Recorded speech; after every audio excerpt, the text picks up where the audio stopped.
ওমরে ফারুকের তাকওয়ার লেভেলটা কত হাই। ওমরে ফারুক একদিন হুযায়ফা রাদিয়াল্লাহু তাআলা আনহুর কাছে গেলেন, যে বললেন, হুযায়ফা, বিশ্বনবী ইন্তেকালের আগে মুনাফিকদের নামের লিস্টটা কারো কাছে দেয় নাই, আমার জানা নাই, সাইয়েদনা আবু বকরের জানা নাই, কোন সাহাবীর জানা নাই, তুমি ছাড়া। আমি তোমার কাছে জানতে চাই, আমি ওমরের নামটা ওই মুনাফিকদের খাতায় আছে কিনা আমার একটু বলো। আমার ওমরের নামটা ওই মুনাফিকদের লিস্টিতে একটু আছে কিনা, নামটা একটু বলো। যদি থাকে আমি ভালো হয়ে যাব, আমি নেফাকি দূর করে পাক্কা মুমিন হতে চাই। আমার নাম যদি মুনাফিকের লিস্টে থাকে আমি তো শেষ। হুযায়ফা চোখের পানি ছেড়ে দিয়ে বলে, আমিরুল মুমিনিন, কেমন প্রশ্ন করলেন আপনি? আপনি বিশ্বনবীর শ্বশুর, এই উম্মতে আপনার পজিশন 3 নাম্বার। আপনারে মুনাফিকরা ভয় পায়, শয়তান আপনারে ভয় পায়। আপনি জান্নাতে সব বয়স্ক লোকদেরকে নিয়ে জান্নাতের মধ্যে আগে আগে ঢুকবেন, কেমন করে মুনাফিকদের কাতারে আপনার নাম থাকতে পারে? ওমর, সুবহানাল্লাহ। কি বিনয়ী, কি তাকওয়া। হুযায়ফাকে যে ধরতেন, হুযায়ফা একটু বলো না আমার নামটা মুনাফিকদের লিস্টিতে আছে কিনা। ওমরে ফারুকের যদি এই টেনশন থাকে যে আমি মুনাফিক হয়ে গেলাম কিনা, আমাদের এই টেনশন থাকার দরকার আছে না নাই? হ্যাঁ, যেন সব সময় আল্লাহর কাছে দোয়া করতে হবে, আল্লাহ তুমি নেফাকি থেকে আমাদেরকে বাঁচাও। আরো জোরে পড়েন আমিন। ওমর ফারুক রাদিয়াল্লাহু তাআলা আনহু আমাদের সুপার হিরো, আমাদের সবাই বলেন আমাদের। উনি কত বড় সুপার হিরো শুনেন। উনি জুমার খুতবা দিচ্ছেন। কি দিচ্ছেন? মসজিদে নববীতে। খুতবার মাঝখানে হঠাৎ বললেন, ইয়া সারিয়াতাল জাবাল, ইয়া সারিয়াত ইবনে জানিমিল জাবাল। এই কথা বলেই আবার খুতবা দিতে শুরু করলেন। ওনার এই ইয়া সারিয়াত ইবনে জানিমিল জাবালের সাথে আগের কথারও কোনো মিল নাই, পরের কথারও কোনো মিল নাই। জুমার নামাজের পর মুসল্লি সাহাবারা ধরলেন, বললেন, ইয়া আমিরাল মুমিনিন। খুতবার মাঝখানে হঠাৎ করে ইয়া সারিয়াত ইবনে জানিমিল জাবাল বলে আপনি চিৎকার করলেন কেন? আপনার এই বাক্যের সাথে আপনার খুতবার আগের বাক্যের কোনো মিল নাই, আপনার খুতবার পরের বাক্যেরও কোনো মিল নাই। এই কথা আপনি কারে বললেন, কারে উদ্দেশ্য করে বললেন? এই কথার তাৎপর্য কি আমাদেরকে বুঝিয়ে বলেন। ওমরে ফারুক বললেন, আমি যখন খুতবা দিচ্ছি আমি দেখতে পেলাম ওই যে কয়েক মাস আগে আমি আমার মুসলিম সেনাবাহিনী পারস্যে আক্রমণের জন্য পাঠিয়েছি বর্তমান ইরান। ইরানের ওই বিশাল এলাকাতে পারস্যে আমি আমার ব্যাটালিয়ন পাঠিয়েছি। আমি হঠাৎ করে দেখতে পেলাম আমার মুসলিম বাহিনীর সেনাপতি যুদ্ধের এক পর্যায়ে তার ডানে আছে উপত্যকা, বায়ে আছে পাহাড়। সে পাহাড়ি রাস্তা ছেড়ে দিয়ে উপত্যকার দিকে যেতে শুরু করেছে। আমি দেখতে পেলাম আমার মুসলিম বাহিনী যদি উপত্যকার দিকে ছুটে বেড়ায়, কাফির মুশরিকরা আমার মুসলিম বাহিনীকে কচুকাটা করে ফেলবে। তাই আমি এখান থেকে তাদেরকে কমান্ড দিয়ে বলেছি, ইয়া সারিয়াতাল জাবাল, উপত্যকার দিকে নয় পাহাড়ের দিকে যাও, তাহলেই তোমাদের বিজয় নিশ্চিত হয়ে যাবে। উপত্যকার দিকে যেও না, ইলাল জাবাল, ইলা সারিয়াতিল জাবাল, পাহাড়ের দিকে ছোট। সাহাবারা অবাক। ঘটনা কি? উনি বসে আছেন মদিনায় মসজিদে নববীর মিম্বারে দাঁড়িয়ে। উনি যদি ইয়া সারিয়াতাল জাবাল বলে, এটা কি ইরানে যাবে নাকি? ও মিয়া, তখনকার সময়ে বর্তমানের মতো মোবাইল ছিল নাকি?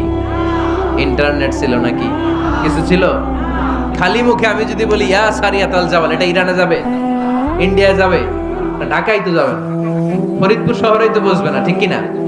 কিন্তু এটা আমিরুল মুমিনিন বিশ্বাসী সাহাবারা বিশ্বাস করে নিল। কিছু মুনাফিক ছিল, এরা কয় না ঝামেলাস, এটা তো সম্ভব না। এক কাজ করি, এই সেনাপতি যখন বিজয়ী বেশে মদিনায় ফিরে আসবে আর আমরা ধরব। এরা দিন গুনতে লাগলো, এই সেনাপতি মুসলিম বাহিনী নিয়ে পারস্য জয় করে কবে ফিরে আসবে। এই মুনাফিকের দলগুলো কখনো সেনাবাহিনীকে অভ্যর্থনা জানাতে যেত না, কিন্তু এইবার সবার আগে মদিনার উপকণ্ঠে যে সেনাপতিদেরকে অভ্যর্থনা জানানোর জন্য ফুল নিয়ে রেডি। ফুল নিয়ে দাঁড়ায় সেনাপতি ঢুকার সাথে সাথে ধরছে, এই সেনাপতি কোত্থেকে আসছে? কয় পারস্য জয় করে আসছি।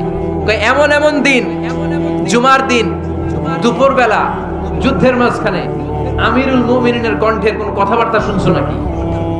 সেনাপতি অবাক, কয় তোমরা জানলা কেমনে? শুনছি তো। সুবহানাল্লাহ পড়বেন না? আমরা যুদ্ধে একটা ভয়ঙ্কর অবস্থার মধ্যে ছিলাম। পেছন থেকে শত্রু আমাদেরকে আক্রমণ করতে শুরু করে দিল। ডানে যাব না বায়ে যাব, সামনে যাব নাকি পেছনে যাব, রাস্তা খুঁজে পাচ্ছি না। ডান দিকে ছিল আমাদের উপত্যকার রাস্তা, বাঁ দিকে ছিল পাহাড়ি পথ। আমরা সোজা পথ হবে মনে করে উপত্যকার দিকে ছুটতে আরম্ভ করলাম। হঠাৎ করে আমিরুল মুমিনিনের কণ্ঠ বজ্র কণ্ঠে আমার কানের মধ্যে ভেসে আসলো। আমার মনে হলো আমিরুল মুমিনিন কেমন যেন আমাকে কমান্ড দিচ্ছেন আর বলছেন, ইয়া সারিয়াতাল জাবাল, ডান দিকে উপত্যকার পথে নয়, তাড়াতাড়ি পাহাড়ের দিকে সৈন্যবাহিনী নিয়ে উঠে যা। পাহাড়ের দিকে, ডানে না। This is wrong track and this is the right track. ওই দিন যদি ওমরে ফারুকের ওই গাইডলাইন, আমিরুল মুমিনিনের কমান্ড যদি আমি না শুনতাম, আজকে বিজয়ের বেশে ফিরতেও পারতাম না, আমাদের চেহারাও তোমরা দেখতে পেতে না। ওমরে ফারুকের ওই কমান্ড, ওই গাইডলাইন অদৃশ্য থেকে শোনার কারণে এই পারস্যের মধ্যে আমাদেরকে সেই যুদ্ধে বিজয় দান করেছে কে? দিস ইজ ওমরে ফারুক, দিস ইজ ওমরে ফারুক।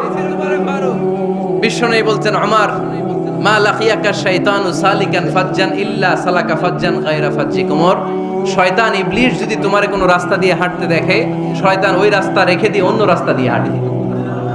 সুবহানাল্লাহ বাড়িতে যায় বললেন। কে বলতেছে? বিশ্বনবী। কার ব্যাপারে? ওমরে ফারুকের ব্যাপারে। শয়তান যদি দেখে যে ওমরে ফারুক এই রাস্তা দিয়ে হাঁটতেছে, শয়তান ওই রাস্তা রেখে দিয়ে অন্য রাস্তা দিয়ে হাঁটে। সুবহানাল্লাহ পড়ে। রাত্রিবেলা আমরা আমাদের বাচ্চা ছেলে মেয়েদেরকে যখন খাওয়াই, বাচ্চারা খেতে চায় না, এরকম হয় আপনাদের ফরিদপুর এলাকায়? হ্যাঁ, এই এলাকায় হয় নাকি? খেতে চায় না বাচ্চারা, এই চকলেট দেখায়া, এই মিনা কার্টুন দেখায়া, এইটা সেইটা, এগুলো সেগুলো বলে, গল্প টল্প বলে ভুলাইয়া খাওয়ানো লাগে, তাই না? তারপরও খায় না। আমারও ছোট মেয়ে আছে, খেতে চায় না, এইটা সেইটা এমনি সেমনি খাওয়ানো লাগে। তো শেষে না পেরে মা বাবা বলতে বাধ্য হয়, ওই যে ভূত আসতেছে, ভূত, তাড়াতাড়ি তাড়াতাড়ি খাও, তাইলে যে ভূত ধরবে তোমার। ওই যে বাঘ আসতেছে, বাঘ, তাড়াতাড়ি খাইলে নাহলে বাঘে কামড়াবে। বলি না আমরা? আপনারা কি বলেন? ভূত। আর কি বলেন? হ্যাঁ হ্যাঁ, আচ্ছা, এক এক জায়গায় এক একটা আমরা বলি, ভূত আসবে, বাঘ খাবে, ভাল্লুক খাবে, তাড়াতাড়ি খাও। মদিনাতে যখন ওমরে ফারুক আমিরুল মুমিনিন, মদিনার মায়েরাও বাচ্চাদেরকে খাওয়াতে পারতো না, ছোট্ট মেয়েদেরকে খাওয়াতে পারতো না, খাওয়া নিয়ে যন্ত্রণা করতো। বাচ্চারা যখন মদিনায় খেতে চাইতো না রাত্রি বেলায়, মদিনার মায়েরা বলতো, তাড়াতাড়ি খাও, হা হুয়া ইয়াতি উমর, হা হুয়া ইয়াতি উমর, তাড়াতাড়ি খা, নাইলে ওই যে ওমর আসতেছে, Omar. This is our superhero সাইয়েদনা ওমর ফারুক রাদিয়াল্লাহু তাআলা। শুধু শয়তানি ভয় পেত না, মুনাফিকরাও ভয় পেত, জমের মতো ভয়। শুধু তাই না, আমাদের আম্মাজান বিষ্ণু ইসা ইসলামের স্ত্রীরাও ওমরে ফারুককে ভয় পেতেন। সুবহানাল্লাহ কইবেন না? মাঝে মাঝে বিষ্ণু ইসা ইসলামের সাথে আম্মাজান আয়েশার ঝগড়া হতো, হতো না? আপনাদের ফ্যামিলিতে ঝগড়া হয়? হয় না? হয় না? কার কার দেখি? ওরে আল্লাহ, অনেক আল্লাহর ওলি আছে তো এই জায়গায়। ঝগড়া হয় না? কি কথা কয়, ঝগড়া হয় না বলে?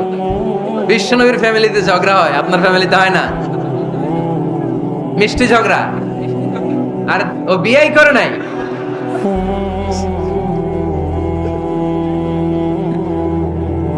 ঝগড়া তো হবেই, দাম্পত্য জীবনের মজাটাই তো এখানে। কখনো ঝগড়া, কখনো আনন্দ, একটু বৃষ্টি, একটু রোদ, একটু হাসি, একটু কান্না, ভালো লাগে, ভালোবাসা শেয়ার করে নেয়া, মিলেমিশে একাকার হয়ে যাওয়া, ঠিক কিনা? তো আল্লাহর হাবিব সাল্লাল্লাহু আলাইহি ওয়াসাল্লামের সাথে আম্মাজান আয়েশার ঝগড়া হতো। তো একদিন ঝগড়া হয়ে দুইজন রেগে আছে। খবরদার দুইজন রেগে থাকবেন না, আবার একজন রাগলে আরেকজন থেমে যাবেন, কারণ এই ছোট্ট ঝগড়া থেকে এটা অনেক সময় বিচ্ছেদের দিকে গড়ায়। আমার প্রিয় ফরিদপুরবাসী, ভাবি রেগে গেলে আপনি রাইগেন না, ওই দিন আপনি একটু ঠান্ডা থাকেন। আবার আপনি রেগে গেলে, আমার মাইকের আওয়াজ যদি ভাবিরা শুনেন, আপনারা রেগে যায় না, একটু ঠান্ডা থাকবেন। দুইজনে রেগে গেলে তো তৃতীয় বিশ্বযুদ্ধ শুরু হবে, তাই না? একজন রেগে গেলে আরেকজন ঠান্ডা, কারণ এই সামান্য ঝগড়া থেকে ইগোর কারণে এটা বিচ্ছেদ আর ডিভোর্স পর্যন্ত গড়ায়। আর শয়তান এখানে উস্কানি দেয়। কারণ ইমানদারদের ফ্যামিলি ভাঙতে পারলে শয়তান সবচেয়ে বড় খুশি হয়, আর ইমানদারদের ফ্যামিলি টিকে থাকলে খুশি হয়ে যায় কে? আম্মা জান আয়েশা রাদিয়াল্লাহু তাআলা আনহার সাথে বিষ্ণু ইসা ইসলামের ঝগড়া হতো মাঝে মাঝে। একবার ঝগড়া হলো, বিষ্ণু ইসা ইসলাম রাগ, আম্মা জান আয়েশাও রাগ। তো বিষ্ণু নবী বললেন, আয়েশা ঝগড়া করে আর কতক্ষণ থাকবো, আসো মিটমাট করি। আয়েশা রাদিয়াল্লাহু বললেন, ঠিক আছে মিটমাট করব। তো বিষ্ণু ইসা ইসলাম বললেন, মিটমাটের জন্য কারে ডাকবো? ওমর রে ডাকি। কয় না, ওমর রে না, ওমর গালিজ, ওমর অনেক রাগে, আমার ডর লাগে। কয় তাহলে তোমার আব্বারে ডাকি। কয় ডাকেন। কি খুশি, মেয়েদের মধ্যে অভ্যাসটা আছে না নাই? তাহলে তোমার আব্বারে ডাকি, ডাকেন। ডেকে নিয়ে আসা হলো। আবু বকর রাদিয়াল্লাহু তাআলা আনহু দাঁড়ালেন, আম্মা জান আয়েশা দাঁড়ালেন, বিশ্বনবীও দাঁড়ালেন। বিশ্বনবী বললেন, আয়েশা তোমার আব্বা আসছে, এবার ঘটনা খুলে বলার পালা, তুমি বলবা নাকি আমি বলবো? আম্মা জান আয়েশা বললেন, আপনি বলেন, তবে ওয়ালা তাকুল ইল্লা হাক্কান, যেটা ঘটছে ওইটাই বললেন, মিথ্যা কথা কইেন না। আবু বকর রাদিয়াল্লাহু তাআলা রেগে মেগে আগুন, কি এই কথা তুমি কেমন করে বলো? বিশ্বনবীকে মিথ্যা কথা কখনো বলবে? রেগে মেগে দিলেন মেয়ের গালে এক চড়। বানিয়ে বলতেছি না, মুসনাদ আহমদ ইবনে হাম্বলের হাদিস। বাবার হাতের থাপ্পড়কে আম্মা জান আয়েশা উল্টে বললেন। সাইয়েদনা আবু বকর রাগে গড়গড় করছেন, আবার মারার জন্য তেড়ে গেলেন। এবার বাঁচার জন্য আম্মা জান আয়েশা বিশ্বনবীর পিছনে যে আশ্রয় নিলেন, বিশ্বনবী বাঁচানোর জন্য দুই হাত মিলে দাঁড়িয়ে গেলেন। পড়েন সুবহানাল্লাহ। বিশ্বনবী যখন দুই হাত মেলে দাঁড়িয়ে গেলেন, সাইয়েদনা আবু বকর রাদিয়াল্লাহু আনহু থেমে গেলেন। সাইয়েদনা আবু বকর রাদিয়াল্লাহু তাআলা আনহু ঘর থেকে বের হয়ে বারান্দায় দাঁড়ালেন। পড়েন সুবহানাল্লাহ। এবার বিশ্বনবী আম্মা জান আয়েশার কাছে যেয়ে বলেন, ইয়া আয়েশা কাইফা রাআইতিনি আনকাসতুকি মিনার রাজুল, দেখছো কেমনে বাঁচাইলাম? আমি না থাকলে ভর্তা বানাই ফেলতো আজকে। আমি বাঁচাইছি তোমারে, আমি আমার লগে ঝগড়া করো তুমি। লজ্জায় পড়ে আম্মা জান আয়েশা খিলখিল করে হেসে দিলেন, বিশ্বনবীও হেসে দিলেন। দুইজনের হাসির মধুর আওয়াজ শুনে সাইয়েদনা আবু বকর বাইরে থেকে অবাক, কিরে এতক্ষণ না ঝড় তুফান, এখন দেখি হাসি। সালাম দিয়ে অনুমতি নিয়ে ভিতরে ঢুকলেন। ঢুকে দেখেন আম্মা জান আয়েশাও হাসে, বিশ্বনবীও হাসে। এ হাসি দেখে আবু বকর রাদিয়াল্লাহু আনহু হেসে দিলেন। আরশের উপর থেকে খুশি হয়ে গেলেন কে? এবার সাইয়েদনা আবু বকর রাদিয়াল্লাহু তাআলা আনহু বললেন, ইয়া রাসূলুল্লাহ আশরিকানি ফি সিলমিকুমা কামা আশরাকতুমানি ফি হারবিকুমা। ও নবী, যুদ্ধ লাগলে, দুইজন যুদ্ধ লাগলে মীমাংসার জন্য যেমনি আমারে ডাকেন, এরকম হাসি আর আনন্দের মুহূর্তেও আমারে একটু ডাকেন।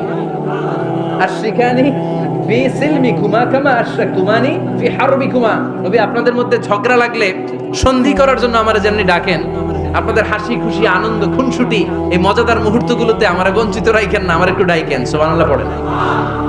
এই মুসনাদে আহমদ ইবনে হাম্বলের হাদিস শোনার উদ্দেশ্য হচ্ছে, বিশ্বনবী প্রথমে ওমর ফারুকের নাম বলেছিলেন।